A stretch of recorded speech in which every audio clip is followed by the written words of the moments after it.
मैं आपका दोस्त एस्ट्रोलॉजर सऊद अयूब अपने चैनल माय एस्ट्रो 101 में खुशामदीद कहता हूँ। दोस्तों, कभी आपने सोचा है कि एस्ट्रोलॉजर्स ऐसा क्या करते हैं कि किसी भी शख्स के मुस्तकबिल का हाल बता देते हैं? वो ऐसा क्या करते हैं कि आपकी शरीके हयात का पता कर लेते हैं? वो ऐसा क्या करते हैं कि आपको बता देते हैं कि इनहेरिटेंस प्रॉपर्टी मिलेगी या नहीं, बाहर जाएंगे या नहीं, या ज़िंदगी में कितनी इज़्ज़त और शोहरत कमाएंगे? तो दोस्तों, आपको बताता चलूँ, ये तमाम चीज़ें कुंडली में पाए जाने वाले 27 नक्षत्र 12 घरों और 9 प्लैनेट्स को मद्देनज़र रखते हुए वो ये तमाम चीज़ों का जायज़ा बखूबी ले लेते हैं।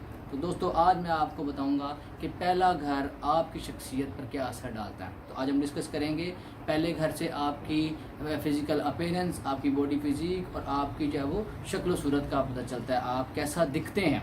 दूसरे घर के बारे में अगर बात की जाए तो दूसरे घर से फाइनेंसेस, फाइनेंशियल मैटर्स और आपके पेरेंट्स की मैरिटल लाइफ, ठीक है ना, आप कितना पैसा कमाएंगे और कितना अकोमुलेट कर लेंगे, कितना मतलब सिर्फ कमाएंगे ही नहीं, जो पैसा आप इकट्ठा करते हैं वो दूसरे घर से देखा जाता है, ठीक है। थर्ड हाउस की बात की जाए तो थर्ड हाउस से पता चलता है शॉर्ट डिस्टेंस ट्रैवल, छोटे बहन भाइयों का, आपकी रिटर्न एबिलिटीज़ का, आप कितनी बड़ी पोस्टों पर रहेंगे।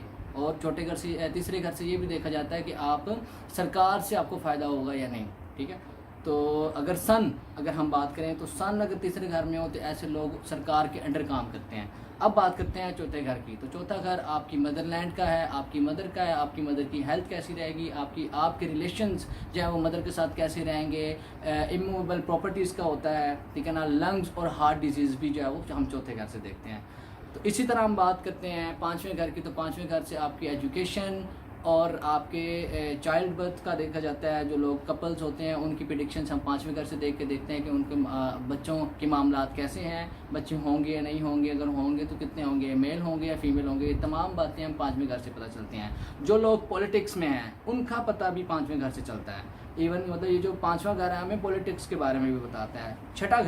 छठा घर हमें जॉब के बारे में बताता है, हमें हमारी शॉर्ट डिजीज़ के बारे में बताता है, हमें जो एनिमीज़ मिलते हैं, जो दुश्मन मिलते हैं, जो हमारी फाइटिंग्स होती हैं, हमारे सीनियर्स के साथ हमारा रिलेशन भी छठवें घर से पता चलता है, ठीक है ना। सातवें घर से हमें अब जो पब्लिक जो मतलब फर्स्ट हाउस तो हम हैं, और जो सेवन्थ हाउस है 180 डिग्री पे जो है वो जो अपोजिट आपकी पब्लिक ही होती है। तो सेवन्थ हाउस जो है वो आपकी पब्लिक है, जो आउटर वर्ल्ड है, जो लोग हैं, लोग आपको कैसा परसीव करते हैं, उन तमाम चीज़ों के बारे में बताता है। सेवन्थ हाउस से हमें हमारी स्पाउस का पता चलता है, हमें जीवन साथी कैसा मिलेगा, या हमारी शादियां कितनी होंगी, हमारी जो शादी है उसकी क्वालिटी क्या होगी, ठीक है। इन तमाम चीज़ों का सातवें घर से पता चलता है। इवन के प्राइवेट पार्ट्स भी हमें सेवन्थ हाउस से ही पता चलते हैं। अब बात करते हैं आठवें घर की। तो आठवां घर जो है वो हाउस ऑफ डेथ भी कंसिडर होता है। इससे जो है वो लॉन्गेविटी का पता चलता है कि इंसान कितनी लंबी ज़िंदगी पाएगा, ठीक है ना। और इससे डिजीज़ का भी पता चलता है। अगर सैटर्न अगर आठवें घर में हो तो ऐसा शख्स जिसके सैटर्न 8th हाउस में हो, शनि 8th हाउस में हो, वो एक लंबी बीमारी के बाद जो है वो मरता है या फोत होता है। अब बात करते हैं नौवें घर की। तो नौवें घर से हमें पता चलता है लॉन्ग डिस्टेंस ट्रैवल का, हायर एजुकेशन का, ठीक है। हमें हमारे जो रिलेशन, जो फादर के साथ रिलेशनशिप है उसका भी हमें 9th हाउस से पता चलता है। लॉन्ग डिस्टेंस ट्रैवल का पता चलता है, हायर एजुकेशन का पता चलता है, और रिलीजियस ट्रैवल का पता चलता है। हर जुमरे का हमें इसी 9th हाउस से ही पता चलता है। अब बात करते हैं 10वें घर की। इंसान जो कोशिशें करता है प्रोफेशनल लाइफ में, ज़िंदगी में किस लेवल पे जाएगा, कैरियर का पता हमें 10वें घर से पता चलता है। हर इंसान अपनी ज़िंदगी में कोई ना कोई गोल सेट करके बैठा हुआ है और उसको पाने के लिए जो है वो दिन रात तगो-दो मेहनत कर रहा है। तो उसका रिज़ल्ट अल्टीमेट क्या निकलता है कुंडली में, हम कैसे जानते हैं कि इंसान क्या लेवल अचीव करेगा, अपनी ज़िंदगी में जो गोल्स उसने सेट किए हैं उसे मिलेंगे या नहीं मिलेंगे, या वो प्रोफेशनल लाइफ में या कैरियर में सेटल्ड हो जाएगा या नहीं। ये तमाम चीज़ें हमें 10वें घर से पता चलती हैं।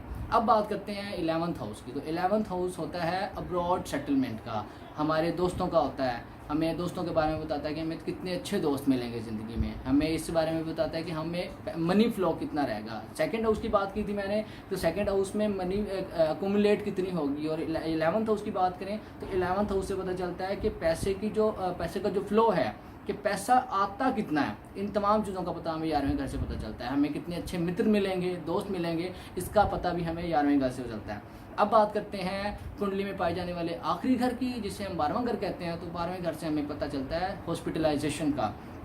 ये उपचय हाउसेज होते हैं, 6, 8, 12 ये नेगेटिव हाउसेज होते हैं। इसमें कभी भी कोई पॉजिटिव प्लैनेट नहीं होना चाहिए, आपको बताता चलूँ। तो अब हम बात कर रहे थे 12वीं घर की, तो 12वीं घर से पता चलता है लॉन्ग डिजीज़ का, हॉस्पिटलाइजेशन का, लॉसेस का, एक्सपेंडिचर्स का, किस तरह से कि एक शख्स की शादी हुई और डिवोर्स होगी तो पैसा तो लगता है शादी पर, तो जो पैसा लगा वो ज़ाया हो गया, दोबारा शादी करनी पड़ गई। या फ़र्ज़ करें ऑपरेट हुआ किसी शख्स का, तो ऑपरेट के बाद जो हड्डी है वो गलत जुड़ गई तो दोबारा ऑपरेट करना पड़ गया, तो जो पैसा लगता है वो ज़ाया होता है, एक्सपेंसेस बढ़ जाते हैं। फ़र्ज़ करें अगर किसी की इनकम बढ़ी है और उसका जुपिटर 12वें घर में है तो उसका जो भी वो पैसा कमाएगा वो ज़ाया हो जाएगा जुपिटर के गोचर में। जुपिटर का जो ट्रांजिट है 1 साल का है, तो उस टाइम में जो पैसा वो कमाएगा वो ज़ाया हो जाएगा। तो ये थी मेरी कुछ ऑब्जर्वेशंस जो मैंने आपसे शेयर किए हैं कि 12 घर किस तरह से जो है वो इंसान की ज़िंदगी पर इन्फ्लुएंस छोड़ते हैं। तो अगर आपको मेरी वीडियो अच्छी लगी है तो मेरी वीडियो को लाइक करें, चैनल को सब्सक्राइब करें और बेल आइकन का बटन भी प्रेस करें।